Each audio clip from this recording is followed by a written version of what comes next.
Because it ain't no party like a J party. You already know what it is. It is what it is, what it ain't. What is up? Dog, do you know what we're here for?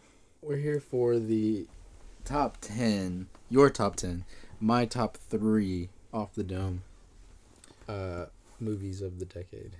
Correct. The movies we are discussing today are for me, the list is going to be the top 10 movies that most resonate with me personally. Mm-hmm. And they could change any day of the week. You know, this list might change. You know, this is just happening right here, right now. Mm-hmm. Obviously, our tastes could change anytime. Right.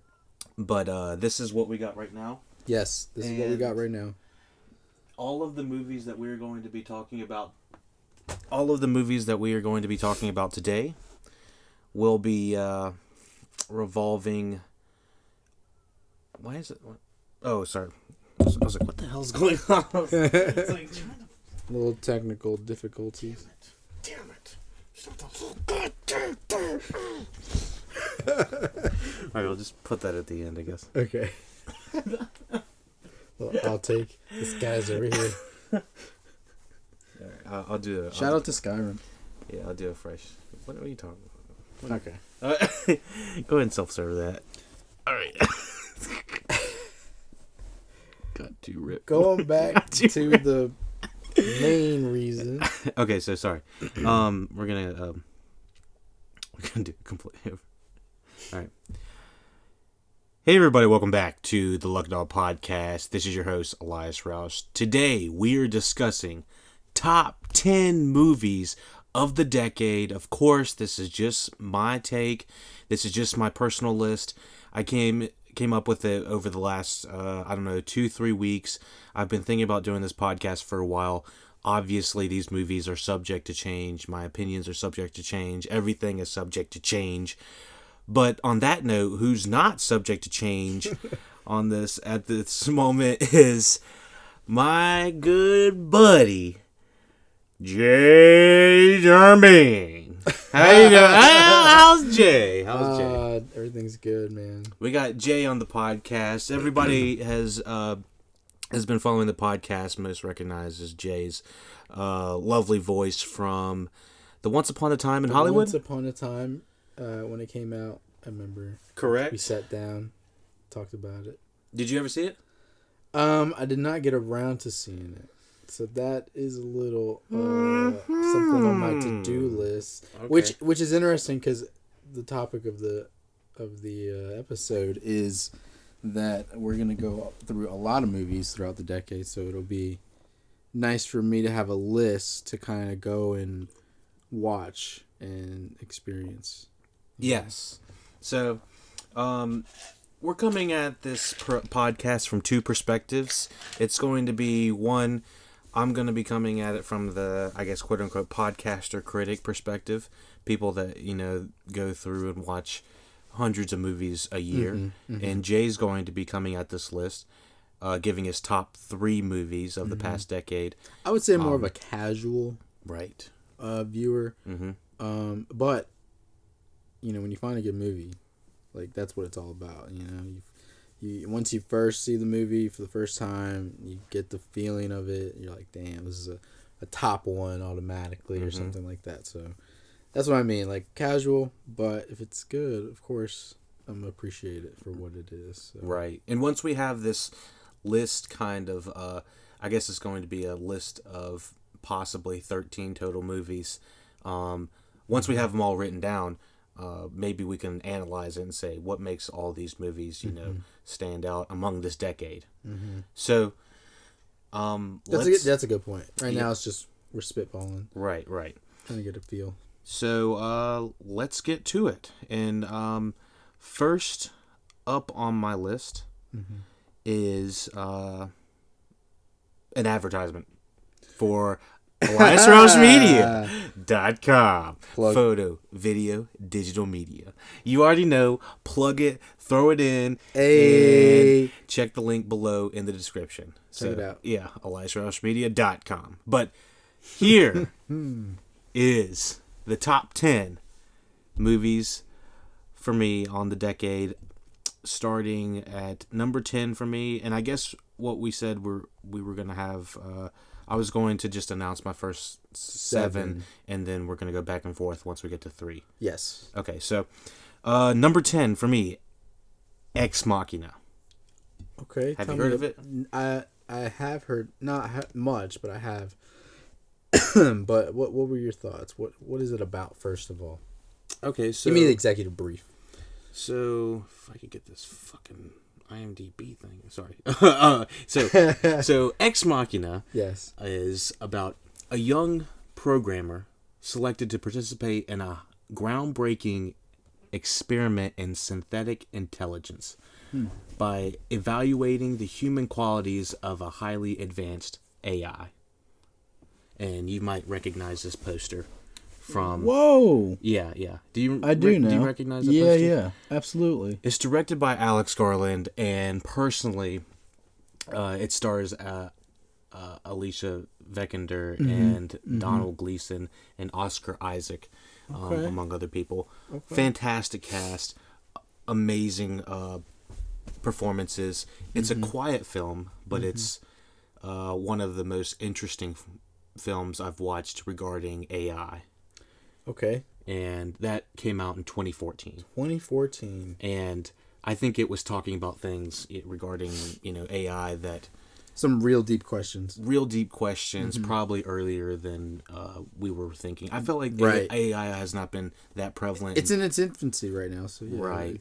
Especially very early into it. Just the take on it, I feel like it's very ahead of its time. Yeah, it's ahead of its time. Definitely ahead of its time. But that takes a good way to express it through this film, is what you're saying. Right, and I think it's a very quiet and subtle film, but it slowly builds, like unraveling this mystery about what's really going on. Yeah, I think it's kind of like...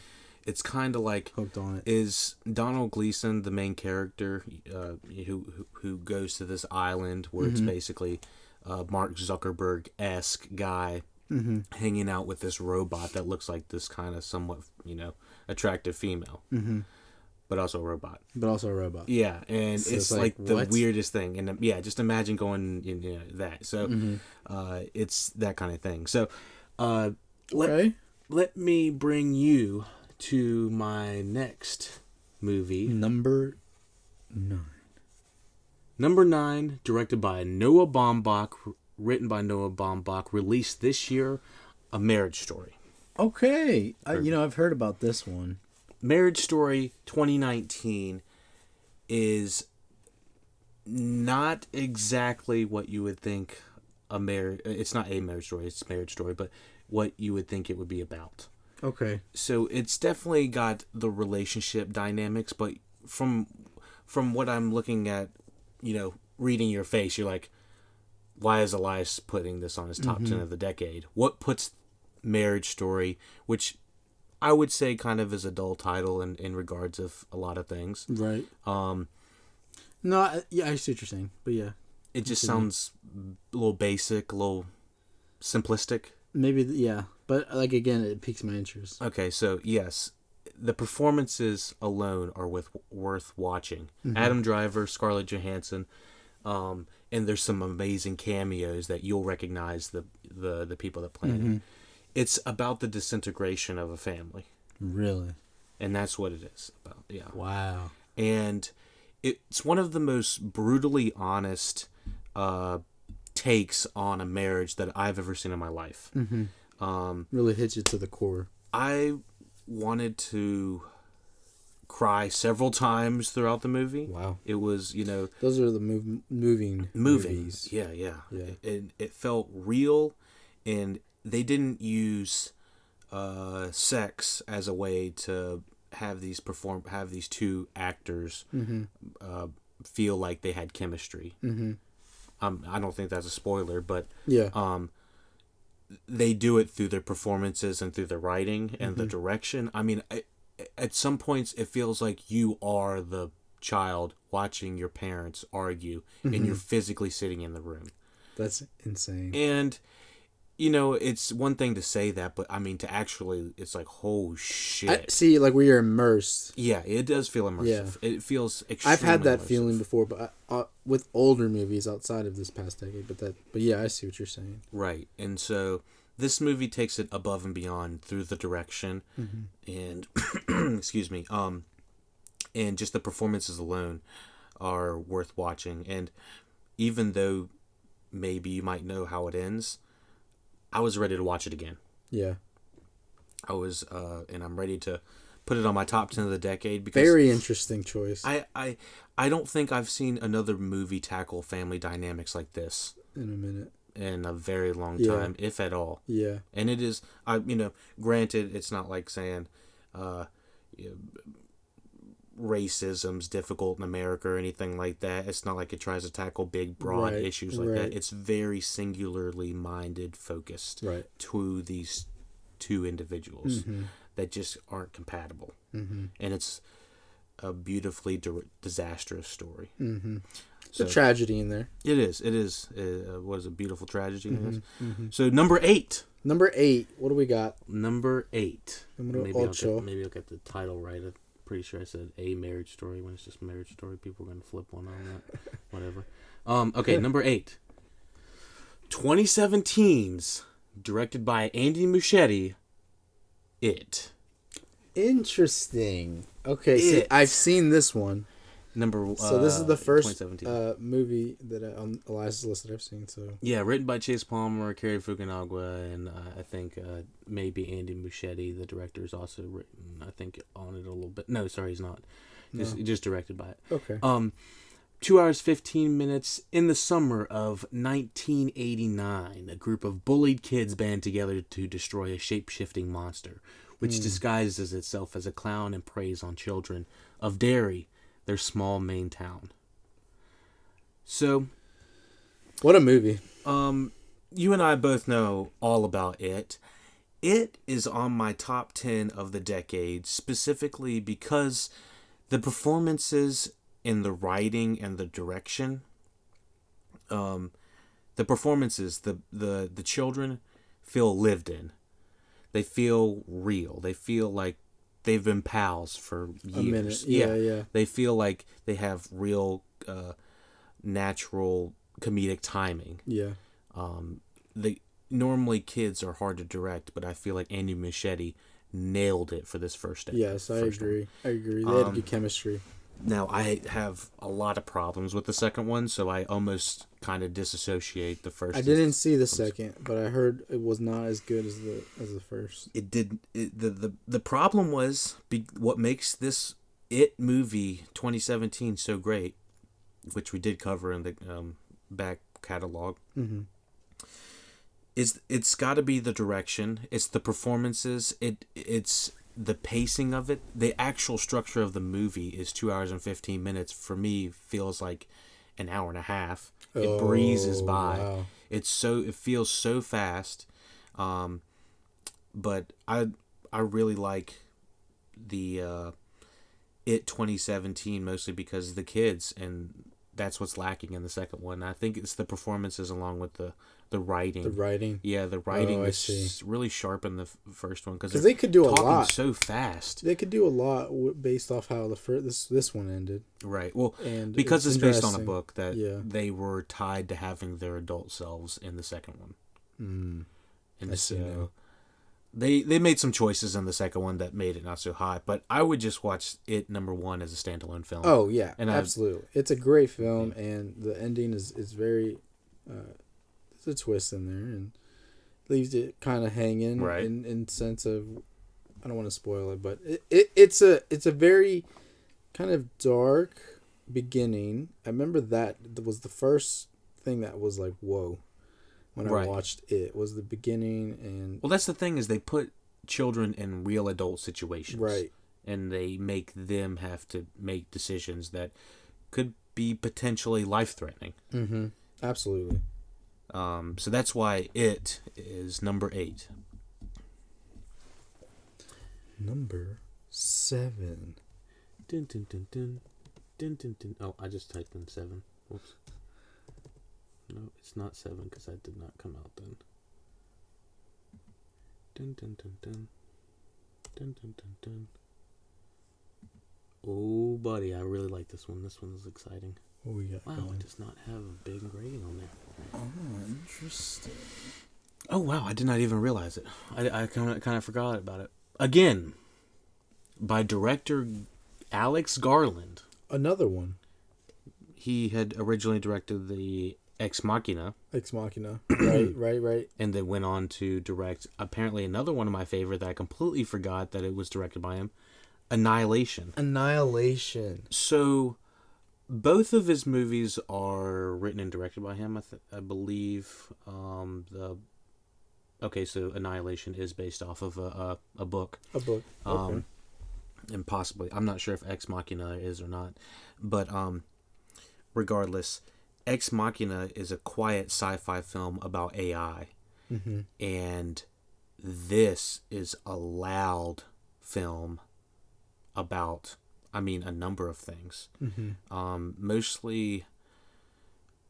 Mostly troubles and trauma within your own life, but also, just having struggles through daily life. That's what Annihilation is broadly about in a way. Okay. But from a plot perspective, it's 5 scientists, all female, led by Natalie Portman.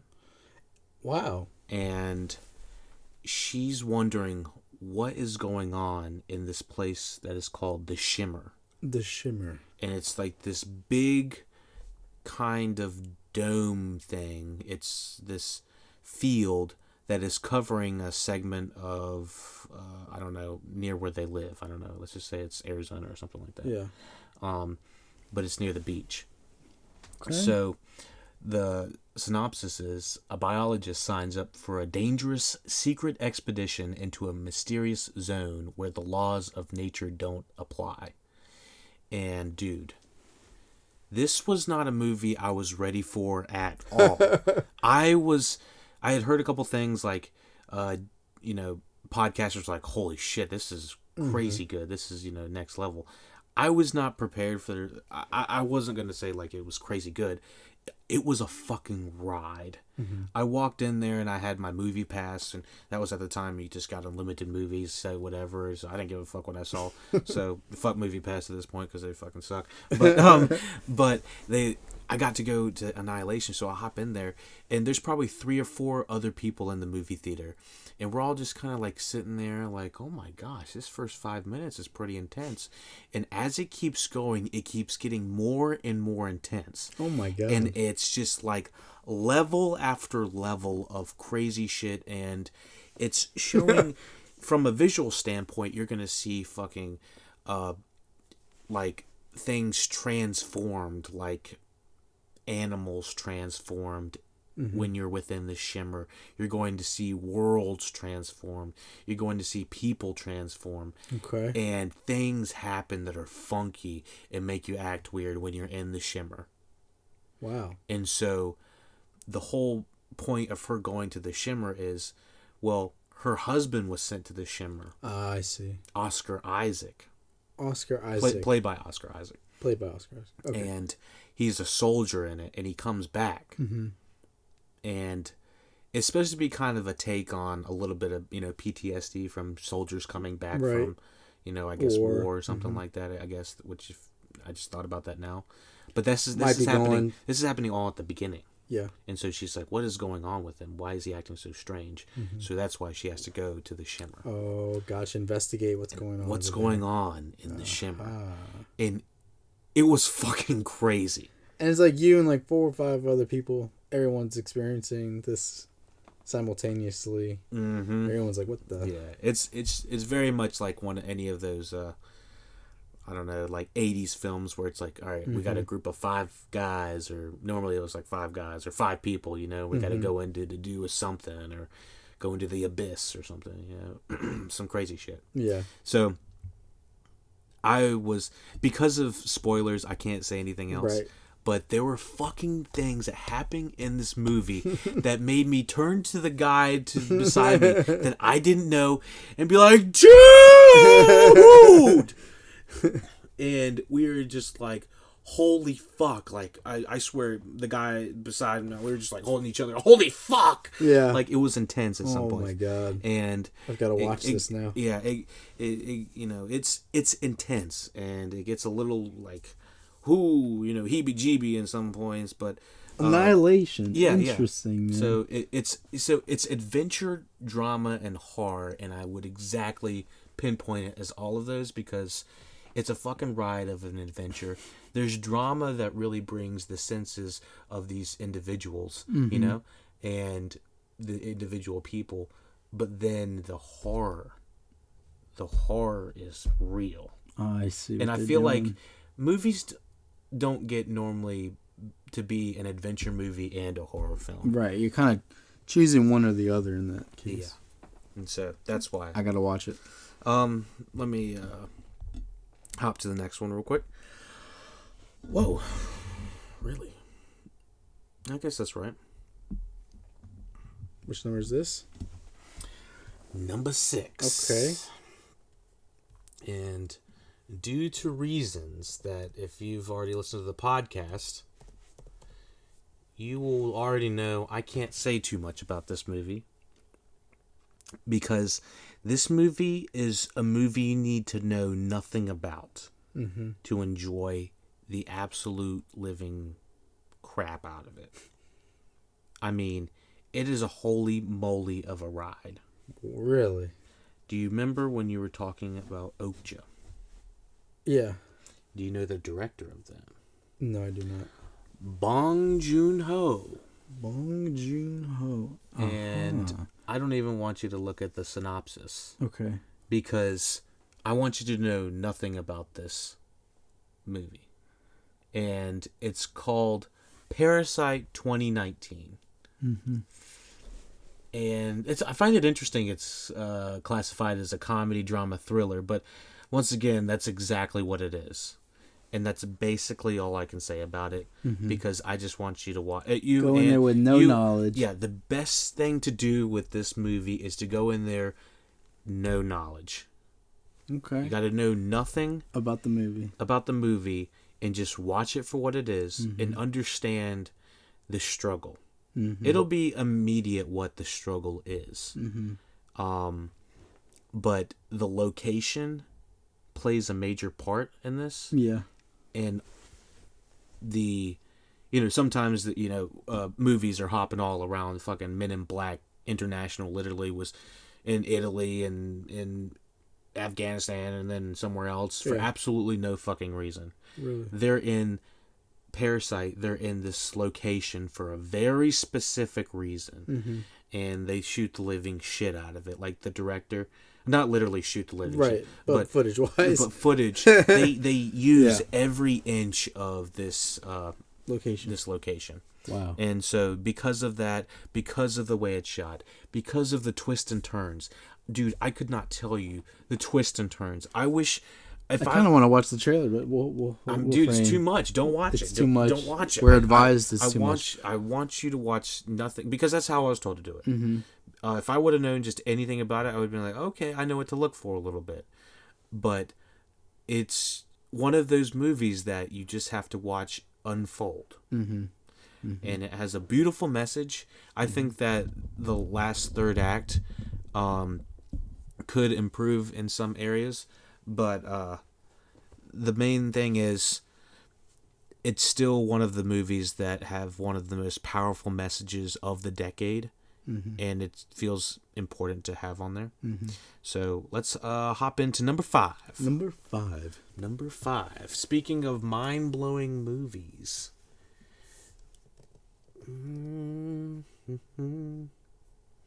Jay, what'd you do for the New Year's?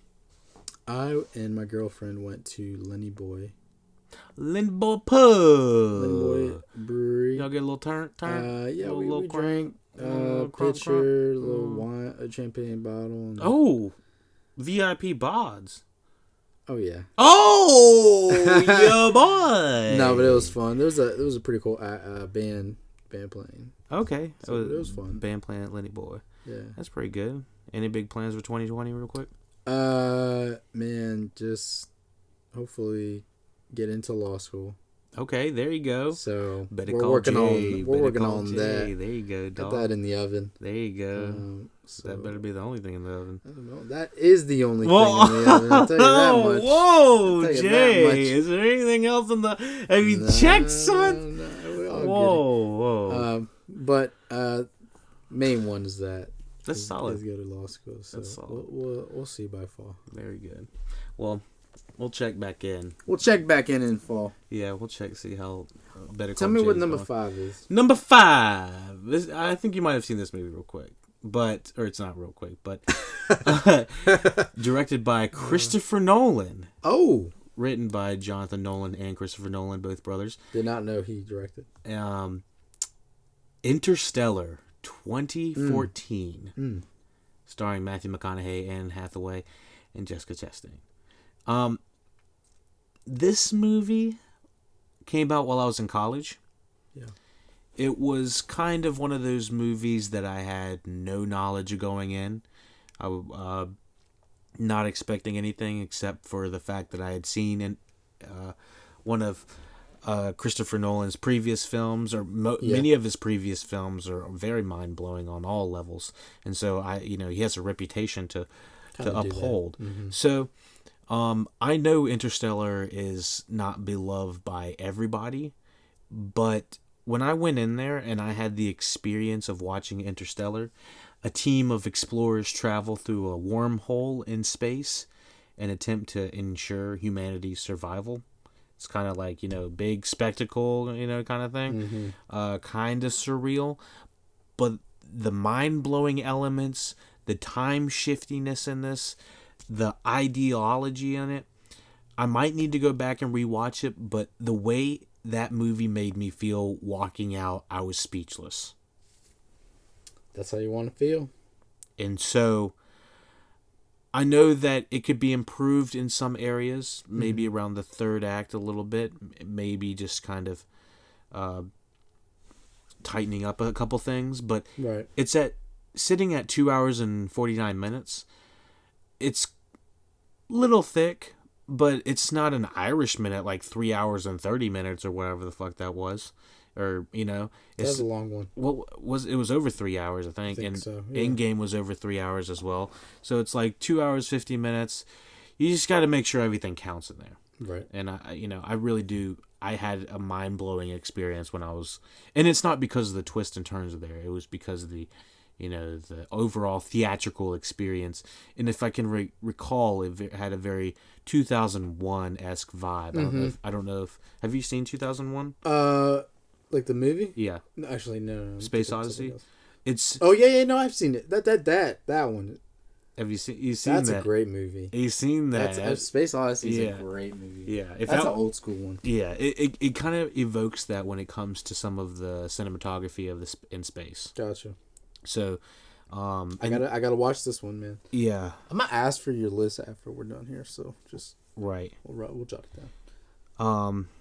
Number 4. Number 4. I'm gonna have to do some shiftiness because I kind of moved 4 on accident. But okay, so number 4. Yeah, I'll the lists. Both of our lists will be in the description below. Number 4. What we got? Directed by Martin Scorsese. Oh, this is a big one. Oh, thinking about 3-hour movies again. Jesus, all his movies, I guess, are 3 hours. 3 hours. The Wolf of Wall Street. Ooh. 2013. Ooh, okay. I think you've seen this one. Honestly, that was my 4th. Was it your 4th? Yeah, I will agree with that. That was the 4th. I couldn't figure out what to throw in the 4th spot. But I want to hear your take on. Okay, so first of all, based on the true story of Jordan Belfort, from his rise to a wealthy stockbroker living the high life to fall from his high life to his fall involving crime, corruption, and the federal and government. Oh, yes. So I'd say up top, I think that this movie does kind of glorify a little bit too much of the crimes that he's committing, and it makes it look a little bit too much like you're living the life. Right. But if that's the job of the movie, it does a damn well good job at doing it. Very well done movie. A classic. I feel like you got to lock me up after the movie because I feel like I just, snorted 10 gator tails after the end of that movie. It was just intense. I see what you're saying about glorified, but yeah, intense amounts. I mean, just what the? It is literally a dome shot of ass, drugs, money, business, deals, crime. Yeah, all to the dome. Right. For 3 hours. And I didn't know it was 3 hours. I've never seen anything like that. Great movie. It's like all of his other movies, but injected on Red Bull vodkas. Hyped up, very, very fast paced. So exciting.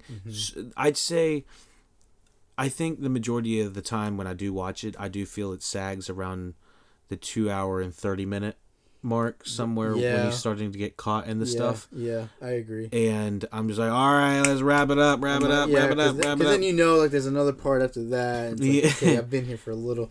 I think it's somewhere around the "I'm not leaving" part. I think right after that, it's like, all right, you need to get out.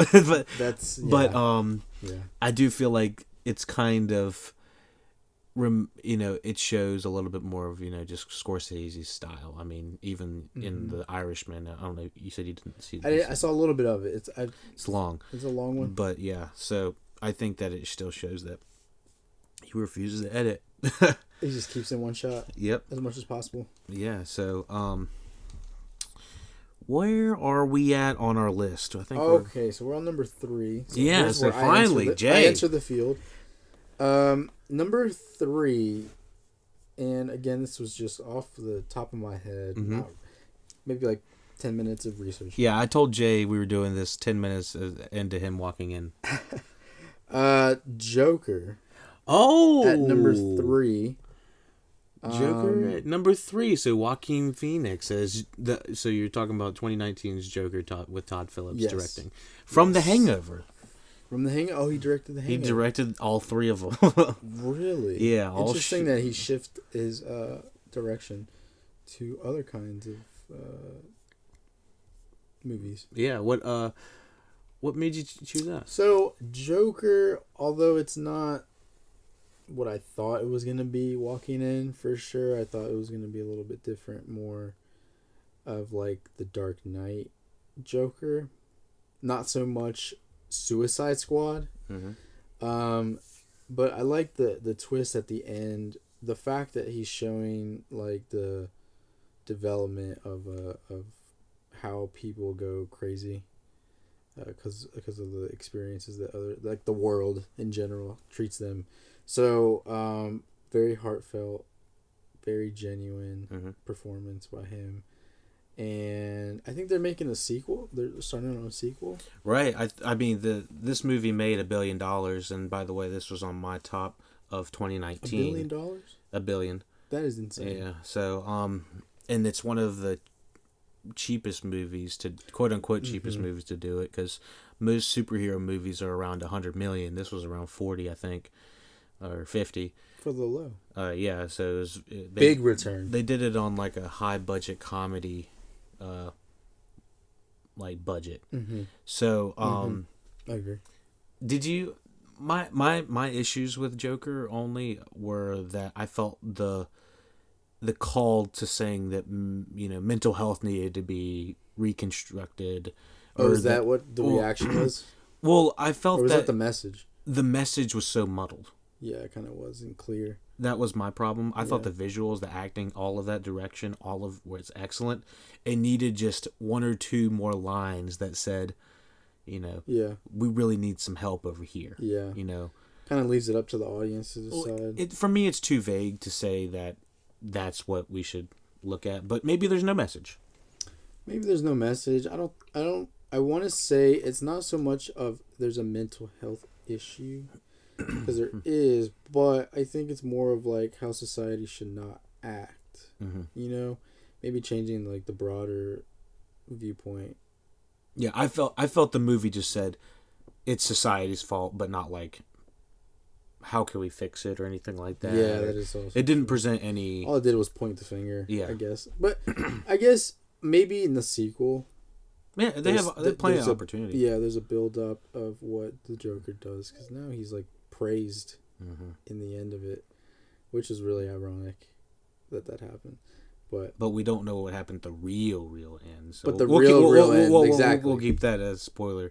We don't know what happens in the real end. I apologize. No spoilers. No spoilers. No spoilers. But that was number 3 for me. What was number 3? Elias. So let's do my number 3. I don't know if you saw this movie. Let me see. Directed by Lee Unkrich and Adrian Molina. Number 2. I mean 3, I'm sorry. Jay trying to get out of here. We're skipping ahead. Yeah.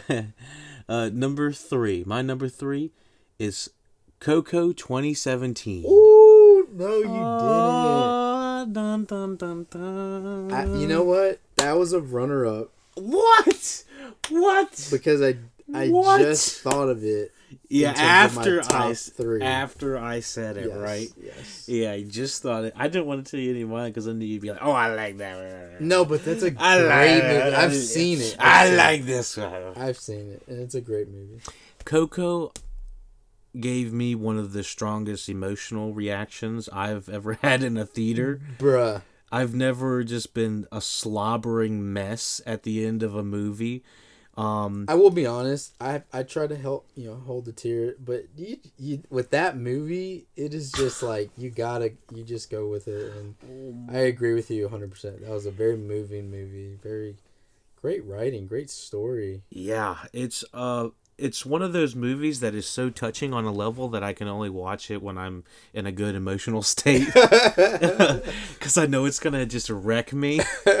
And I mean, there's a good message at the end. Yeah. But it's crazy how it gets there. And the animation as well. Oof.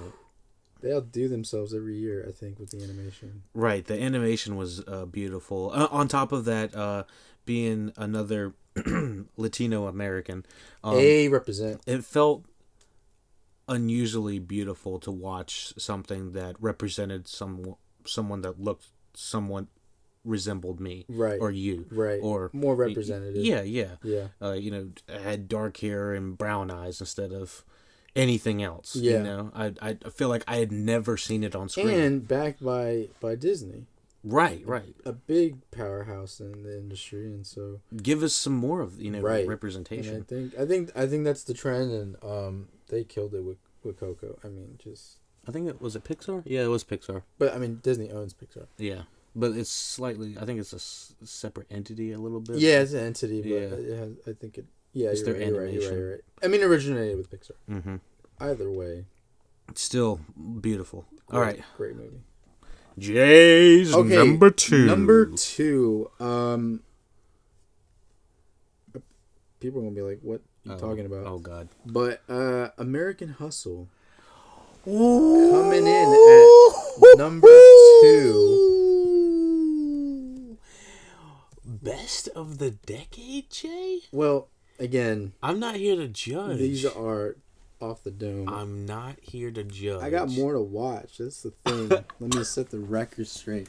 Directed by David O. Russell. Written by Eric Warren, Singer, and David O. Russell. Mm-hmm. I believe that is it based off a book as well, maybe? I don't remember. I'm not sure. But regardless, tell me why American Hustle. American Hustle, I think it's one of those classic, crime-driven. How recent did you watch this? Oh, years ago.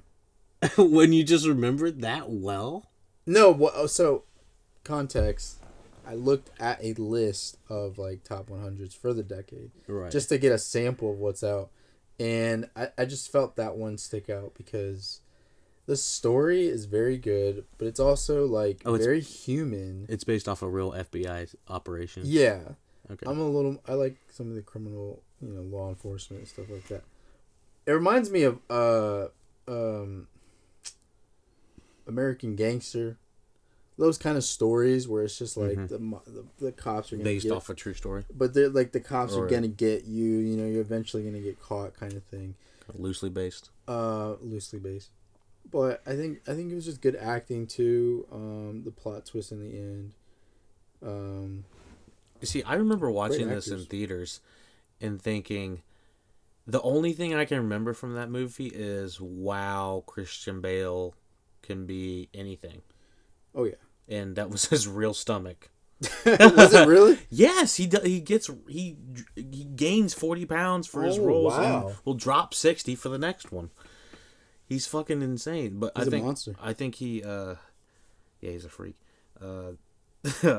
The last role he did was Dick Cheney, and he had to gain, like, I don't know, let's just say 50 pounds. And his doctor said this is the last time he can do that. You can't be gaining weight like that. Gaining and dropping weight like exponentially. I don't even know what this guy does. Like, I heard that he like smokes cigarettes or something like that, and that's it. Like, to eat. Like, that's it. Oh my god. Isn't Bradley Cooper in it as well?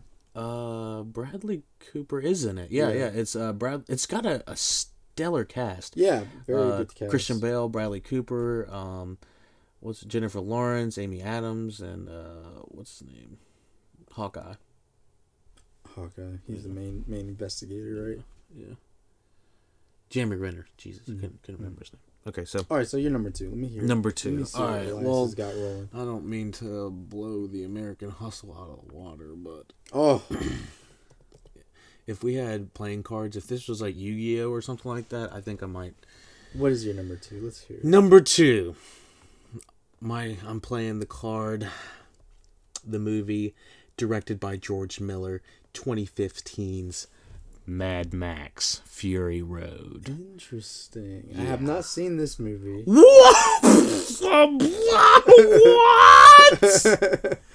That is why American Hustle is number 2 on your list, Jay. I'm telling you, I have more movies to watch at the end of this podcast. Jay. So, anyways, God, we both knew this. Dang it, Jay. Tell me about. Did not both know how bad tell me it was about going to be. Mad Max. Oh my gosh! You made me spill my drink, Jay. You're lucky. All right. I cannot believe you hadn't seen Mad Max Fury Road. So, do you know anything about Mad Max? No. Well, to be honest, I don't really know anything about Mad Max. I had seen glimpses of the first two or three, I think, that happened with Mel Gibson at the beginning, or in the 80s or whenever. Yeah. Those are unimportant. You don't really need to know anything about those. Just turn on Mad Max Fury Road and strap yourself in and prepare to have your mind blown. Love it. It's a fucking ride. It's like the third act of every amazing action movie you've ever seen for an hour. 2 hours. Amazing. And it sustains every second of it. It's fucking Tom Hardy as Mad Max. Tom Hardy, great actor. And it's one thing about it that I think you might find a little bit more interesting about it is it's kind of like a hidden powerful feminine message as well. Really? With Charlize Theron leading it. Or like a feminist movement. And I do feel like Mad Max deserves a place on my top 10 as number 2 because it's representative of the female culture that is becoming much more powerful and prevalent within our culture, with good reason, you know. Yeah. I'm not saying. I'm not saying this bad. Totally. I'm just saying I'm glad that's happening. And Charlize Theron on the big screen is something to represent that, and she is a badass independent female. And I don't really want to say too many things about her attributes because I'd kind of like to keep plot things hidden about her. But to be honest, there is not much about the plot you need to know. It's just it's fucking go. Packed. It's fucking everybody's chasing Max.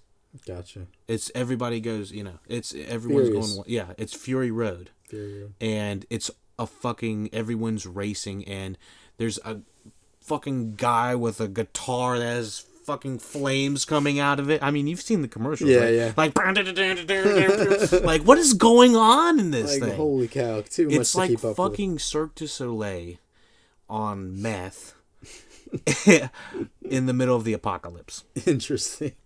So that's basically how I can describe it, and it's fucking awesome. And I recommend. Highly recommend. Dude, it's number 2. It's probably top 30 of my all movies of all time. Wow. So within the top 10, last 10 years, absolutely. Mm-hmm. It's the way it's shot. They don't use tons of special effects. They use real effects. They use fucking real people are flying off of these cars. It looks like people actually died making this shit. Like, holy shit. Yeah, so. Okay. Yeah. Interesting. I'll have to watch that now. Okay. All right, so. Dun, dun, dun, dun. Here we go. Dun, dun, dun, dun. Again, Dun, dun, haters dun, will hate. dun. It's okay. Number 1 will have to be. Jay's This is subject to number change. 1. Inception. Oh, buddy. Got Oh, Inception buddy. on the number 1 Oh, buddy. with the first pick. Jay, have you been peeking at my list? No, I have not. Jay, Is that your number 1? that's my number 1 of the decade. Hey, well, we at least put it agreed, right there. We Put at it least with the- agreed with on the number 1. That's what I'm talking about. That's what I'm talking about. That's all I gotta say is, I was kind of dancing around Interstellar earlier about some of his previous achievements. I mean, everyone knows Dark Knight, and I didn't think Dark Knight Rises was nearly as good, but Dark Knight is a fucking amazing. The Prestige, Memento, Yeah. all amazing. Mm-hmm. But I didn't want to say Inception because it was my number 1. And Inception. Why? Tell me first, why is it your number 1? I mean, there's a lot that goes on in that movie. There's a lot that goes, you think? I mean, I think everyone's seen it, but I think you're basically like mind effed, and it's amazing. But at the same time, again, the story is very, very well done. You have my boy Leo, Right. and yeah, it's just one of those that you can watch again and again, and it'll get you every time. It'll get you every time. I'm very well said. Very well said. So Inception, I believe it's written and directed by Christopher Nolan. I'll have this up in 2 seconds to confirm everything. Obviously. Okay, so Christopher Nolan. Yes. Written and directed Does it again. by him. Inception. A thief who steals corporate secrets through the use of dream-sharing technology is given the inverse task of planting an idea into the mind of a CEO. So it's like, what the fuck? Yeah, it's like, what did I just read in the synopsis? When you were going to see this, did you know what it was about? No. I don't think I knew what it was about either, because I remember like, what the fuck is going on? Yeah, in the trailer, you're like, It's like, kind of like, not able to keep up, especially with the city moving and rolling over itself. In the ball. Oh, It was like the fucking, from the visuals to the score to the actors. I mean, we had Leo and Tom and Joseph Gordon-Levitt and Ellen Page. It was fucking stellar. You know, they just knocked it fucking, out with that. I want them in any other. Why can't we have? Easily. They could have easily had another Inception. Oh yeah, it could keep going. But I'm glad they didn't. Leave it where it's at. Money, it gets confusing if you keep going more. You know, I think they left it perfectly enough for everyone to kind of understand, but get yucked at the same time. Yeah, and not to say they do or don't. We don't know. I don't want to give away too much what happens at in Inception. Right. But I will say, Inception is one of those movies that from all angles is a cinematic achievement that has absolutely landed its place on one of the best movies of all times. I know that there are homages in this movie to older cinematic movies that I can't... Really? Yeah, like specifically the hallway scene. Yeah. I believe that was actually done in an earlier movie. I had never heard of it or seen it. I don't recall which exactly movie it is, but there's scenes in this movie that are replicated from older movies, just as, tons of other movies are. Tarantino straight lifts I like scenes. that. But I like that. They do that. yeah, I like it too. And in this movie, it was subtle enough that, and I was young enough, I hadn't seen any of those movies or heard of them. Mm-hmm. But Inception presents ideas unlike any other movie I'd ever seen. I don't think any movie has done what they've done. Never even heard of the word Inception before. I mean, he basically created a new term in the dictionary for me personally. There you go. I mean, just that alone should be worth the ticket price. But, yeah, just the places you travel within that movie. By the way, if you listen to this, as soon as this comes out, I know it's available on Netflix, at least in the U.S. It still is, actually. Okay, good. Because I'm about to I want to. I'm about to do the same. I'm about to myself. Shot myself in real quick. Yeah, the score. I mean, the score is like nothing else you're gonna hear on any of. Great music. Great soundtrack. Yeah. So, yeah. It's a great movie, and like I said, you can always watch it again and again. I'd say the posters are killer too. The posters are sick. I do like it. I think it just says everything about the whole movie. I mean, it's it kind of shows just the dream, quote unquote, dream world. Mm-hmm. And I the more I think about it, I did see the trailers, but I feel like they told you nothing. Again, I just remember it was just like collapsing. I remember seeing the trailers too, though. It was like a bunch of yeah. I mean, so that's it. That's number one, Inception. Anything else? Last thoughts? Yeah, dude. On the decade. Dude, I think that we've pretty much. You getting your stretches in over there on the roll out real quick. You gotta roll. You about to roll out? I see what you mean. No, roll them out. Oh, yeah. Muscle. But yeah. So, anyways, we covered. I personally looked at probably over 500 different movies. A list. Most of which you've seen. Yeah, the majority of which I had seen. I'd say a couple of the years were, not as hot. I think it was 2013 was one of the hot years, and 2014 was one of the not so hot years. Mm-hmm. I did notice I had a lot of overlap with some of my movies regarding characters and just story and original concept. Like none of mine are number two. Except maybe It is sort of a number two, I guess. Mm-hmm. But it's more of a reboot. Mm-hmm. But all of them are original concepts. All of them have really thoughtful ideas. Some maybe a little bit heavy-handed or more heavy-handed than others. Mm-hmm. But if I was handed this, and had never seen any of these movies on there, I'd literally be like, holy shit. Like, it's like a gold mine of like mind-blowing shit that you're about to watch. I'm excited. Yeah, so I'm excited. I hope you at least check out a couple of these movies. Maybe at least if you just watch one of them, you'll see that it changed perspective on everything. Exactly. You see one of these movies, it's gonna be well worth it. Oh yeah, absolutely. So, Jay, thank you for dropping by and giving us your top 3. Always a pleasure. And I don't mean to, diminish your quick put out of the top 3. Sometimes you got limited time, but you did excellent. I'll tell you did excellent. But anytime, Elias. You already know what it is, what it is, what it is, what it ain't, what it is, what it is. Oh. Alrighty. All right, everybody. Thank you for listening to the Look It All podcast.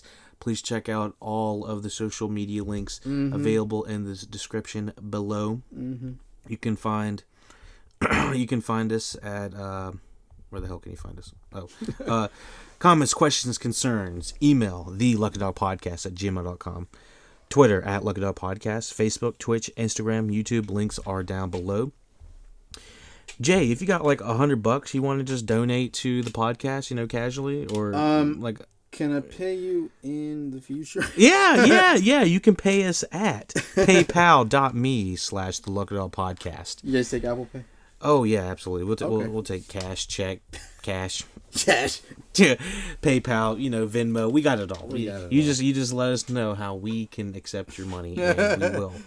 And donate to Lucky Dog Podcast. Yes, thank you. It keeps the stream going. Keeping our podcast online is not cheap. So, I know that's right. That would definitely help. How's the cast feel after that stretch? Amazing. Oh, there you go. Jay, thank you for dropping by. Thank you for having me. We couldn't do it without you. Yes, sir. Thank you for listening to the LuckyDog Podcast. Hope you have a good 2020, and everyone in the world, I hope you're safe and sound. I know Australia's burning, and we need to do whatever we can do to help them out. I'm not going to put a link or anything like that, but do a little bit of research and do what you can to help, and send what you can to Australia. So, thank you for listening to the LuckyDog Podcast, watching, whatever you're doing. And, take it easy. Take it easy.